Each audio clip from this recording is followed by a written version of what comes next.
Welcome back to the Boardman Black and Gold podcast with Zane and David.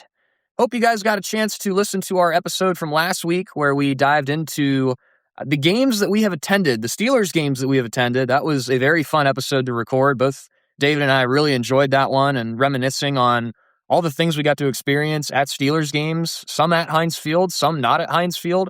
But regardless, we would appreciate if you went back and listened to that episode if you haven't already. But the conversation for today is much more businesslike. We have to talk about the offseason and what's going to go on with the Steelers this offseason. And it's kind of like this is like the first dip in a roller coaster. It's like not the big one, it's not the big hill, but it's something that you have to get out of the way first before we really start to dive into what's going to be going on. We got to talk about the quarterbacks. And maybe this is a more simple conversation than maybe we're going to make it out to be right now, but it's definitely a conversation we still have to have.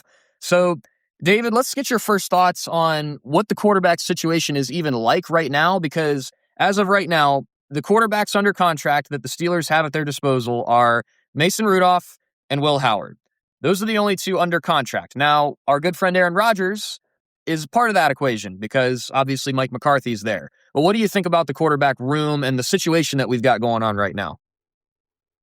I think it's very interesting, and I think that like the past 2 years, it's a room that will not be the same by the time the season starts. Because, like you said, like maybe this is a little more cut and dry than we're going to dive into. But again, the quarterback is the most important position on the field. It's like the goalie, and like we saw in the Olympics with the U.S. men's taking gold. If you have a good goalie, that's all you need. So I think that this is very interesting. I think it's in some ways a little similar to last year because of, having a guy that we could sign back, kind of looking at those opportunities, seeing what else could be done, seeing what we have in the room. I think that there aren't a lot of ways I see the Steelers going here. And specifically, you mentioned Mike McCarthy. I think that every offensive coach that he hired has connections to him when he was in Green Bay. And obviously, that would lead to a connection with Aaron Rodgers. So I think I know what's going to happen. I know that there's still, of course, there's a whole free agency. There's a whole draft with guys who knows what we're thinking. But I think that,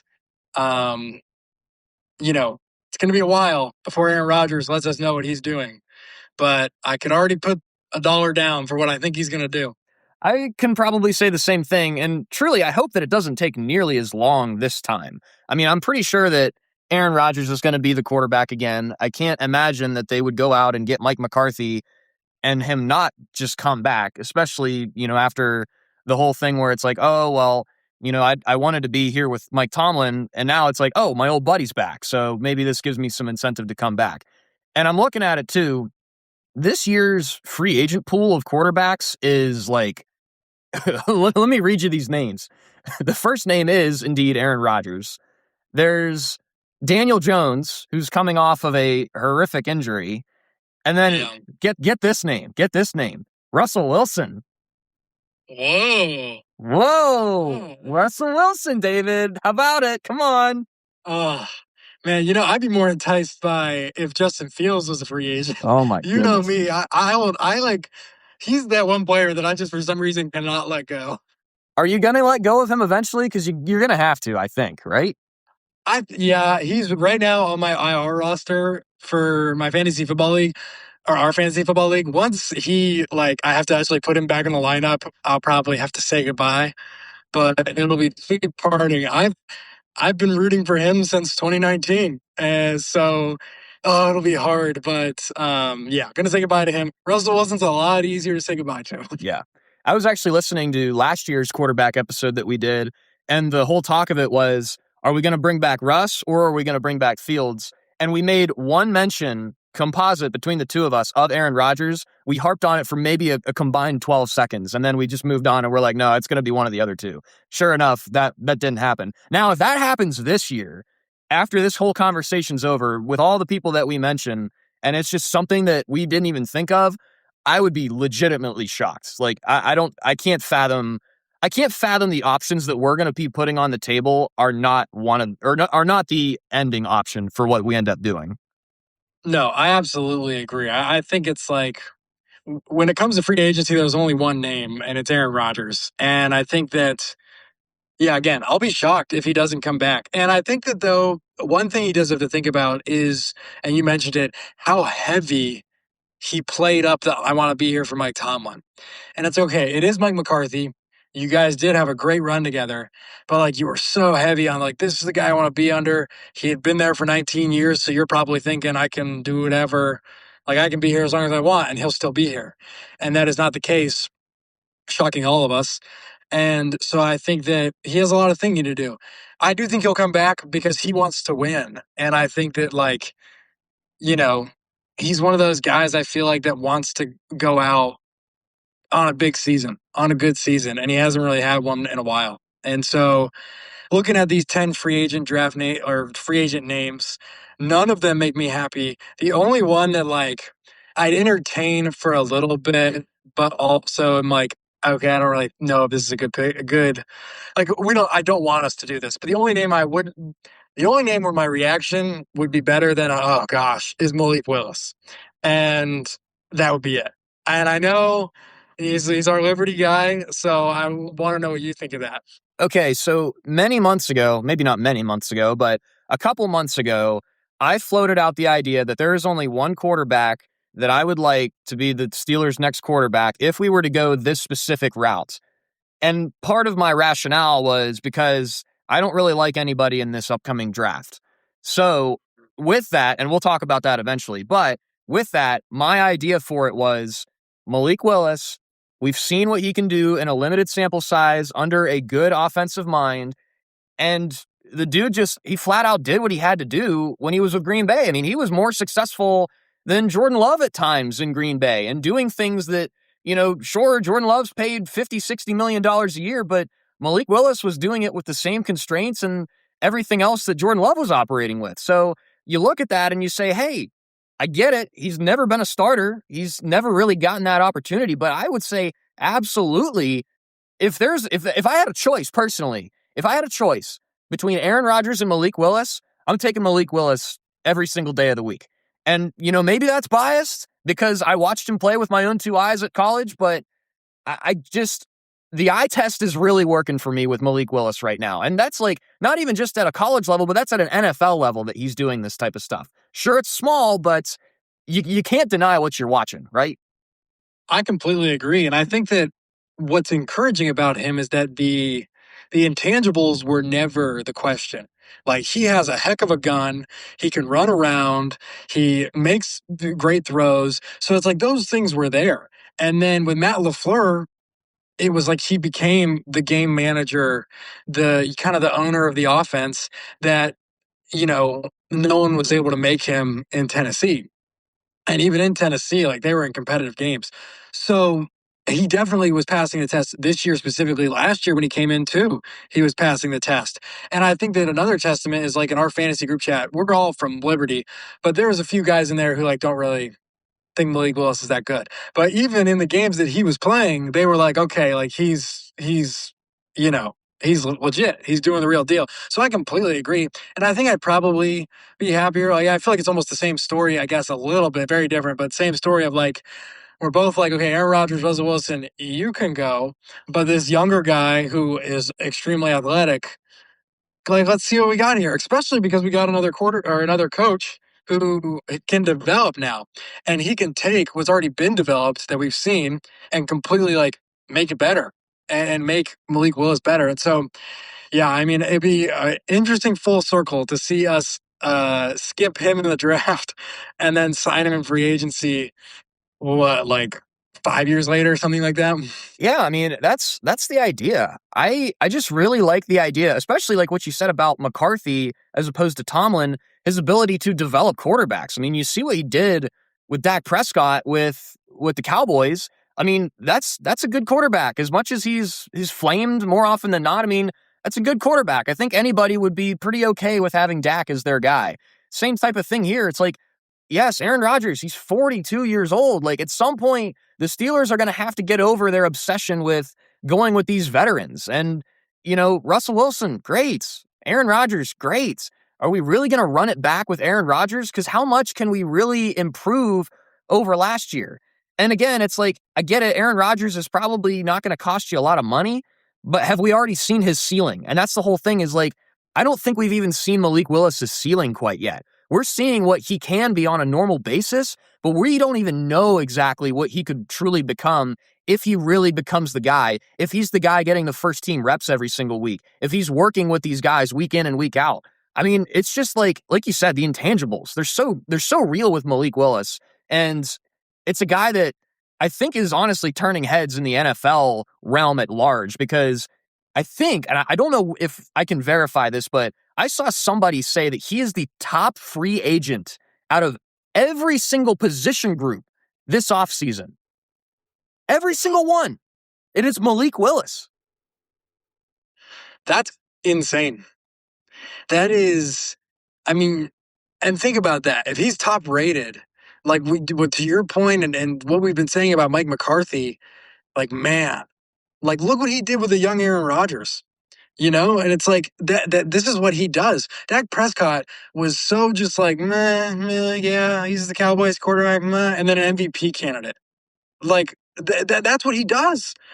So I think that you've got to be willing, I think, to take that chance and to be like, listen, in my opinion, Aaron Rodgers is just like another Band-Aid that we've been doing the past 2 years. It's like, all right, Band-Aid it over. Let's try and win this year, and then we'll have to rethink through the whole year or through years after. But now it's like, okay, we get this guy, and it's like, let's build something. You can't build something with Aaron Rodgers. He's got to be gone. You can build something with Malik Willis. And I think that, there's positives of both sides. And I think I would be somewhat content with both. I'd probably be more content with the Malik Willis. But the positive of Aaron Rodgers coming back is that Will Howard, who everybody in Pittsburgh seems to like, would get another year under Aaron Rodgers, which would be amazing. He'd get a year to just sit and learn under Mike McCarthy with no pressure. And then he would get to step into this role of, like, hopefully he'd be our guy. And so I think that if we're gonna, if we think Will Howard's the guy and we want him to be the guy, we should absolutely sign Aaron Rodgers back and try our best to get him back for another year. But if we're like meh about him, then go get Malik Willis and, like, let's see what can happen. That's a good distinction because I do agree with you. If it is Will Howard long term, then Malik Willis doesn't make a lot of sense. But if it is Will Howard, and again, with how they've talked so highly about him, if that is true, then yes, I think Aaron Rodgers is the better option. Now, you're probably once again destined for another 9-8 or 10-7 type of season because I don't see them really making a large jump with much of the same. And that'll kind of play into what future conversations we'll have about our big draft needs, which are, like, one, absolutely wide receiver. Like, you most definitely have to draft a wide receiver. So regardless of who the quarterback is, I think that's a big part of this conversation. And again, we will have that conversation. But, kind of transitioning into, perhaps other options. If Will Howard isn't the option, then surely the Steelers would consider taking a quarterback in this draft. And I saw your face there, and it's like, I don't want to do that. And I'm right there with you. But the fact of the matter is, if they're just saying, like, yes, we love Will Howard, but internally they don't, then they're going to do something else because Mason Rudolph is not going to be your number 2 guy. And if you don't trust Will Howard, then you might as well take another stab. Now, with that, where in this draft would it make sense for the Steelers to take a quarterback in their current state of being right now? Because I have a specific idea. I want to get your opinion first, though. So that's a good question because I'd say there's only one quarterback that I would be mildly okay with if they took, but the round that I think that it would be okay to take a quarterback, I don't think this guy will be there. I would say at the earliest, honestly, 4th round, because I'm just like, this class is poor. Just skills speaking, and especially, like, looking just at alone, the performance of these guys this year was poor, especially for, like, the year you're about to go into the NFL. And so you mentioned it, we have needs, like, we have deep needs. And I don't know, like, I think quarterback can be a need that we potentially have or can easily fill through free agency, I think. So I don't see a necessity to be rushing to get a quarterback. And you know what? I would maybe even go further, because the only person I'm okay with won't be in the fourth round. We'll be there in the fourth round. So at that point, you might as well just wait till the sixth or seventh, because anybody that's to the fourth round is going to get to the sixth or seventh, because they haven't shown enough and they haven't looked that good. Well, here's part of that too is Will Howard was a 6th-round pick. So why would you just double up in quarterbacks late in the draft? It's like, in my opinion, the only time that you would take a quarterback if you're the Steelers this year is like, you know, probably like one of their 2nd-round picks. I think they have 2 2nd-round picks this year, or maybe it's a 3rd-rounder. I don't know.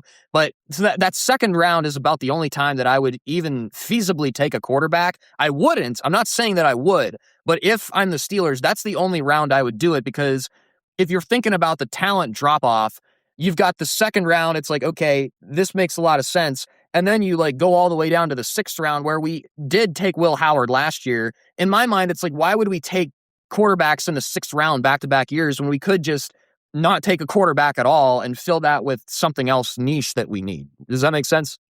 Yeah, I mean, that makes a lot of sense, and I actually like it a lot more than what I was saying.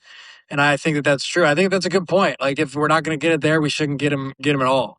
And I completely agree, because yeah, it just doesn't make sense. And I think we've seen that from time to time in our drafting the past a good while. I'd say like taking a quarterback in the 7th round who I don't even think ever actually made the roster, and like just other things like that. Chris Oladokin in that Kenny Pickett draft. You remember him? Yes. From, what was it, one of the Dakotas? Yeah, South Dakota State, I'm pretty sure. Yeah. And so like it's just like, I feel like if we took a quarterback late in the draft, it would just be one of those like what? Because we're probably going to do something in free agency. So if we were to do that, it'd be like, well, how does this guy fit in? Like, we already have 3. We don't need a 3rd. Like, right. we don't need a 4th. Right. And how much different is a 7th-round quarterback or a 6th-round quarterback than Mason Rudolph? You know, if they're still going to employ him, how much different is that? I mean, again, here's the point. If you take a quarterback that's not like 2nd or 1st round, then it's just saying, okay, Will Howard, you're done. Like, you know, there's no reason to keep him around if you do something prior to when you just took him before. So now the question for you is, who is the one quarterback? Because that's kind of what I've been thinking this whole time, is who do you like? If like is even a too strong of an adjective for that. Right. Yeah, no, I think that, and again, I would say you got to move with caution. But I would say Fernando Mendoza. I think that, listen, I think, like, yes, huge caution sign. Is he an NFL quarterback? I don't know. You know, he has great stats. He showed up when he needed to. And you could say, like, it was Kurt Signetti. Like, it was the coaching that got him to play how he did. And in my mind, I'm like, hopefully that could be the same thing in Pittsburgh. Like, Mike McCarthy could take this guy and maybe do something. Now, this is even though I said Fernando Mendoza, I am still saying do not draft someone. I don't want to draft Fernando Mendoza. He'd be the only person that I'm like, maybe something can happen. But I would rather ride with Will Howard than Fernando Mendoza. But he's the only one where I'm like, I like his story. He's a good Catholic boy. He plays good football. He just won the national championship. Like, I can ride with that and hope he does well. But I wouldn't take him. I wouldn't take anybody in this draft. And I'm assuming you're the same. Well, I'll tell you this right now. Somebody's going to take him, and he's not going to be available at 21, or he's probably not even going to be available at 10. Like that's the whole thing. He's not even on the table. Like I just skipped through him in my little run through with looking at these draft quarterbacks, because I'm like, you know, the Raiders are probably just going to take him 1-1 and forget about it. So I wouldn't even entertain the thought of Fernando Mendoza, because he's just simply not going to be there. Now I'm looking down. Ty Simpson, Alabama's quarterback. I don't like him at all. I would stay far, far away from him. But the thing that worries me, though, is that, you know, based on my description, it's like, okay, when would I take a quarterback? You know, if I'm going to take one, it's probably in the 2nd round. Where is he projected at? The 2nd round. Like, you know, that's the whole thing. It's like, if they did this, I'd be very upset. It literally just goes back to Jalen Milroe last year. I said last year, it's like, if we take Jalen Milroe, I'm going to be upset. Same thing, same school. If we take Ty Simpson, I'm going to be upset, and there's no reason we should. No, I completely agree because, yeah, I was going to say, he's the one I feel like that's like a concern. Like, he's the one. I feel like these other guys, Garrett Nutzmeyer, I completely lost all stock. I never thought that Drew Aller was a good quarterback, being an Ohio State guy, watching him pretty consistently. And then I'm blanking on even so, like, Kate Klubnik had a bad year. Like, there's just no guys that you could say maybe besides, honestly, these two we mentioned. Yeah, Mendoza's gone for sure, but Simpson will probably be there, and he's scary because I feel like people could say like he has some tangibles, and it's like, it's true, he's athletic, like he's got an arm, but I feel like every time I turned the TV on and Alabama was playing, he threw an interception. And like, not even like oh, that was a tight one or whatever, but like I watched him throw some bad interceptions. And so I'm just like, no, it's Will Howard is better than these guys. And I think that then he has a year, he didn't play, but a year of NFL experience, what it's like. We wouldn't have to go through that all over again for a guy that is arguably, I mean, not even arguably, like Will Howard came off a national championship and a fantastic playoff run. These guys, besides Mendoza, are all coming off some pretty bad stuff for the most part. So it's like, I would like, there is nothing better out there than what we have in Will Howard, honestly. Right. And even too, like there's two quarterbacks that are going back to college that were also supposed to be rising the stock for this draft class. Trinidad Chambliss, it took him a little while, but he's going back to college. And then Dante Moore, the Oregon quarterback, he's going back to college. So it's like, those are two names that it's like, yeah, they can boost this draft stock a little bit more.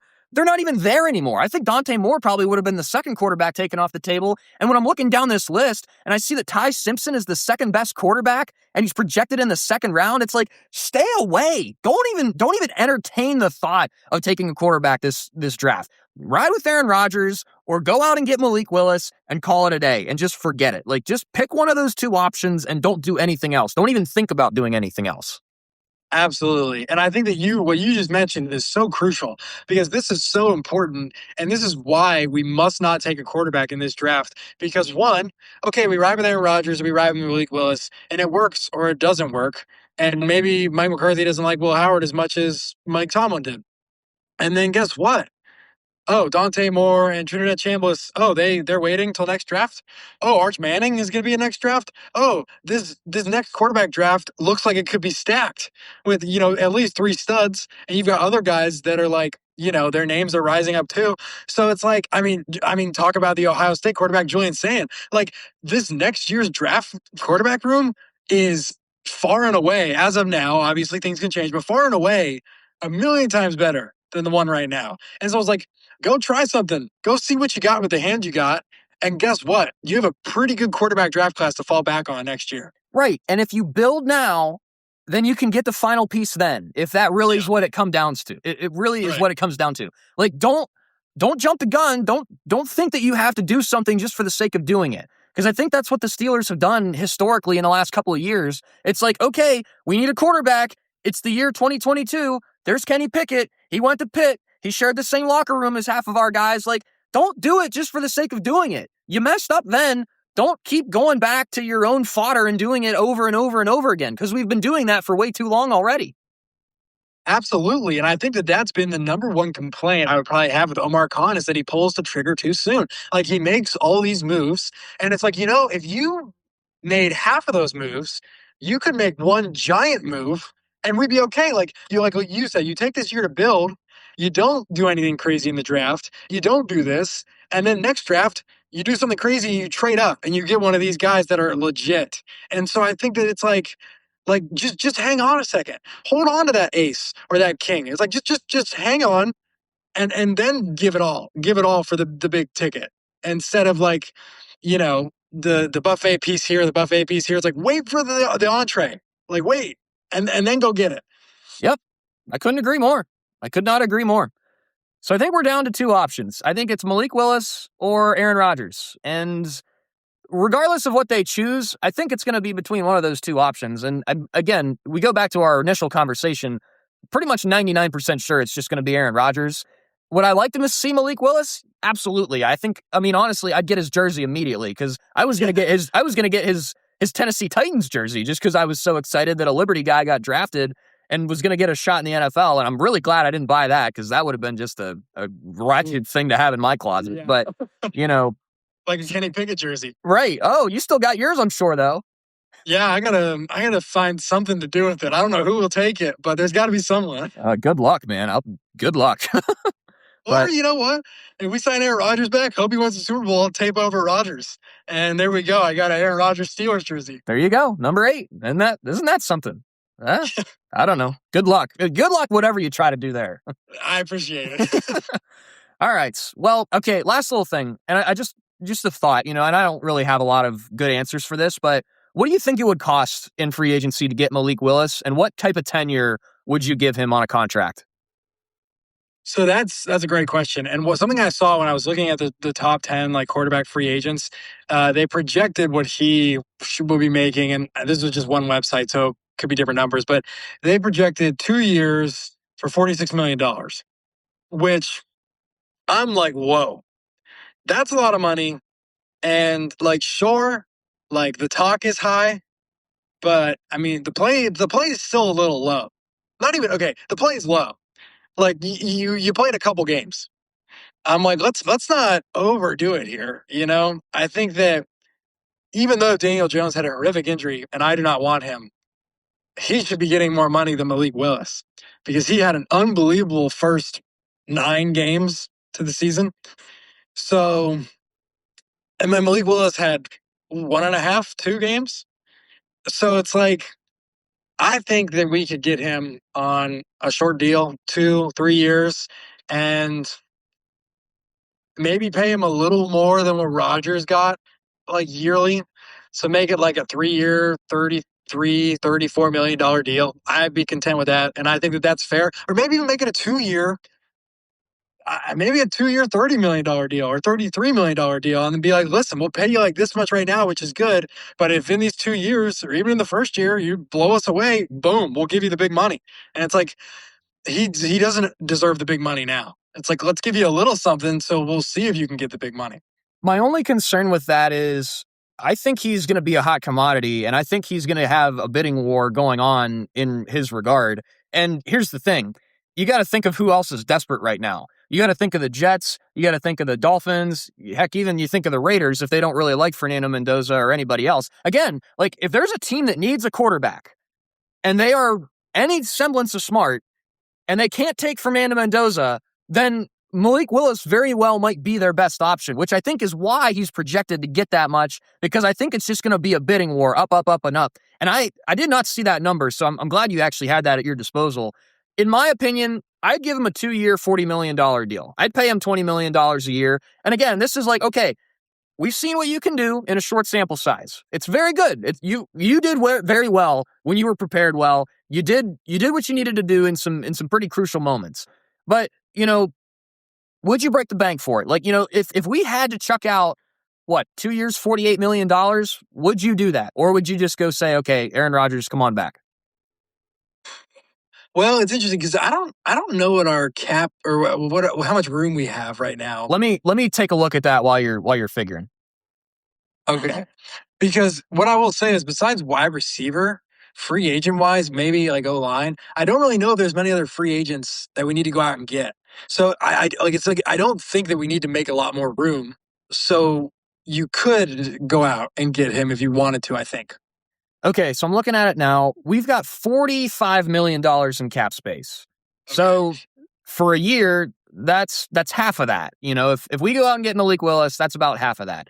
If we go back to Aaron Rodgers, it's probably going to be a quarter of that because he'll probably make around, 10, 12-ish million. I can't see him really making much more than that. I mean, he even took a pretty low amount to play for us this year. So, right. That's the situation. Is that worth it? Is it worth to have Malik Willis for a couple of years at about half of the remaining cap space that you have left? That's the question. So here's what I'll say. This is what I'll say. I'm looking at just the top 10 free agents of kind of like each position. And I'm like, okay, is there anybody else that like really is like we could go get and spend some more money on? There's a lot of good O-linemen I will say. Like, maybe they're a little bit older. There's a lot of good alignment, and I think you can never go wrong with that. But defensively, I'm not really seeing anything. Like maybe Lloyd, the middle linebacker from Jacksonville. Like maybe that could be someone you want to go spend money on, or Walker from Green Bay. I think that those two guys are interesting. There's not really like anybody else that I'm like looking at. I'm like, this guy, we must go get that guy. So I'd be okay with your 2-year, $40 million, and that might still be less than what other teams are giving. But this is what I'll say. If I was Omar Khan or Mike McCarthy, I would say this. And Malik Willis, if you're listening, this is my pitch. Those teams that Zane mentioned are a dumpster fire. And they probably will not be anything but a dumpster fire for at least 4 to 5 years, in which your free agent contract, or well, sorry, you're not a free agent. No, you are a free agent. Goodness. Your contract will be up, and they'll probably be like, we're still a dumpster fire. You didn't fix it. Go find another role, and then all your stock goes down. Or you could look at the Pittsburgh Steelers and think, 3 coaches, in like however many years. Terry Bradshaw, Ben Roethlisberger, who played for 18 years. If I sign and play good football, I could be here forever. And it's all just about, you look at you, I think just make that comparison of like, okay, like, yeah, these other teams might give you a little bit more money right now, but we can give you a lot more money later and a whole lot more stability. And also, I think it plays on I wouldn't call this bad pride necessarily. I think it's like what's my one friend, he says it so well, like a good, even though like pride is evil, but there's an earned humility. Like it's like you know what you're worth, and with Malik Willis, it's like you can play on that. There's that sense that athletes want to do that. Of like, okay, yeah, let me actually like show you I'm worth this big ticket. And like I think that like if you can really pitch that and really pitch like the just showing us how great you are, the stability versus like all these other teams that would go after him that just aren't going to be good. And I think that like we could really make a case in this hot commodity for Malik Willis.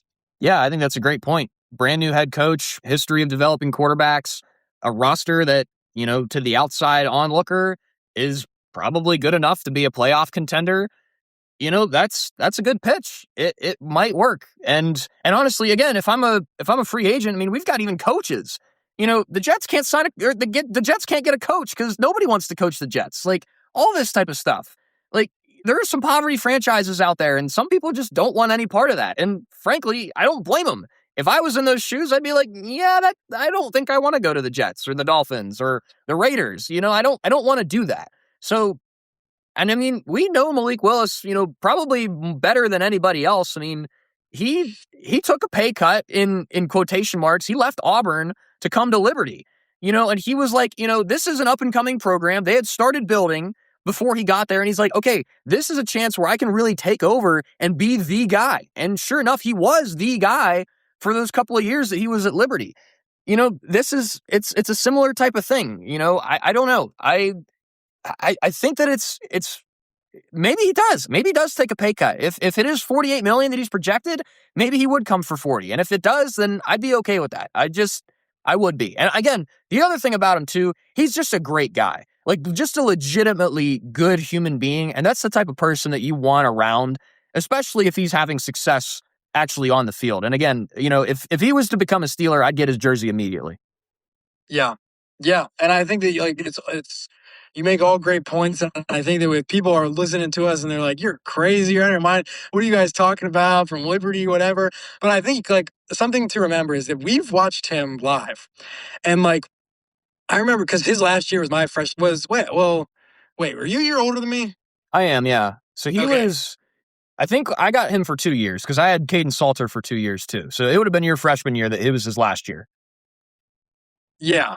Yes. And so I went to like multiple games and watched him play. And there were multiple plays where I was just like, oh my gosh. Like just like specifically him running around the pocket, but then also like he honestly is like a right-handed Michael Vick. Like he runs around the pocket, can escape all these sacks, and then can heave it 60 yards down the field. And you're like, where did that come from? Like Lamar doesn't have the arm that Michael Vick had. And I think Malik Willis has that arm. And so it's like, it's just the athlete that you want as a quarterback. And with Mike McCarthy at the helm, I fully trust that we could get just some great, unbelievable play out of him. Right. And the whole thing is we know that he has all the attributes. And the big question mark was, how accurate is he going to be? Well, we saw it in that Baltimore game. He did nothing but complete passes. And they were these tight window passes, too, that he was completing. And again, you see what he's doing with his legs. It's just a different look. And again, if you get a wide receiver in this draft, which again, we'll talk about here pretty soon, if you get a wide receiver and you get him another weapon, you continue to have the backfield of Jalen Warren and Kenneth Gainwell, this utility knife. What are opposing defensive coordinators going to do when they look at this offense? That's my whole mindset, Yeah, and you with Malik Willis, you could literally run a quadruple option with Warren and Gainwell back there, and then you have somebody running a slant, and it's just like, yeah, what are you going to do? Like, who are you keying on? And it's like, you can't. We got three guys back there, all of which could just rip it for 25 yards. So, and then you got one that can throw it. So it's like, I think that it would just open up a lot of doors. But the last thing I'll say, because I just was reminded of this, was Mike McCarthy was talking about a West Coast offense. And I think a West Coast offense tends to rely on not really a mobile quarterback. Like, I think the West Coast is built off of the game manager coming in there. We're going to run the football. We're going to dink dunk. We're going to, build up the over the top. And so it'd be interesting if he's like maybe not wanting to go this route because it's like the scheme I wanted to do when I came in doesn't fit with how like you'd want to use Malik Willis.